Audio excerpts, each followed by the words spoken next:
I am doing something special today. കുറേ നാളത്തെ ആഗ്രഹമാണ് ഗെറ്റ് റെഡി വിത്ത് മീ പോലെ ഒരു വീഡിയോ ചെയ്യണമെന്ന്. അങ്ങനെ സ്റ്റുഡിയോന്ന് വാങ്ങിയ ബാഗ് ജീൻസും ഗിഫ്റ്റ് കിട്ടിയ ഡെനിം ഷർട്ടും ഇട്ടുകൊണ്ട് എൻ്റെ സ്ഥിരം ആടയാഭരണങ്ങളും അണിഞ്ഞ് ഞാൻ റെഡിയായി. പണ്ട് ഞാൻ എവിടെ പോകുമ്പോഴും ബാഗും ക്യാമും കൂടെ കാണും. ആ ശീലം ഞാൻ വീണ്ടും തുടങ്ങി. ഇന്ന് പോകുന്ന പ്ലേസിൽ ആവശ്യമുള്ള ടൂളാണ് ലോലിപോപ്പ്.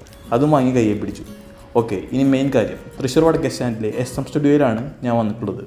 SM സ്റ്റുഡിയോനെ കുറിച്ച് പറയുമ്പോൾ ഞാൻ പണ്ട് മുതലേ ഷോർട്ട് ഫിലിംസ്, ആഡ് വർക്ക്സ് എല്ലാം ഇവിടെയാണ് ചെയ്യാറുള്ളത്. ഇന്ന് വന്നിട്ടുള്ളത് എൻ്റെ ഫ്രണ്ട് കുട്ടൻ്റെ ഷോർട്ട് ഫിലിമിൽ ഞാൻ ചെയ്ത ക്യാരക്ടറിന് ഡബ്ബിങ് ചെയ്യാൻ വേണ്ടിയാണ്.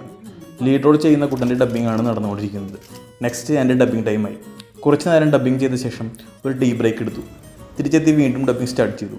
ഡബ്ബിംഗ് നല്ലൊരു ഫൺ പരിപാടിയാണ്. എൻ്റെ സ്വന്തം ആക്ടിങ്ങും കൂടെയുള്ള ഫ്രണ്ട്സിൻ്റെ ആക്ടിങ് എല്ലാം കണ്ട് ചിരിച്ചിരിച്ചൊരു വഴി. എല്ലാവരും ഇങ്ങനെ ഡബ്ബിംഗ് സ്റ്റുഡിയോ വന്ന് ഡബ്ബിംഗ് ചെയ്യുന്നവരൊന്നും ആയിരിക്കില്ല. ഇങ്ങനെയുള്ള സ്പെഷ്യൽ വീഡിയോസ് ആയിരിക്കും ഈ ചാനലിലെ I am doing something special video സീരീസിലുണ്ടാവുക. So keep supporting guys.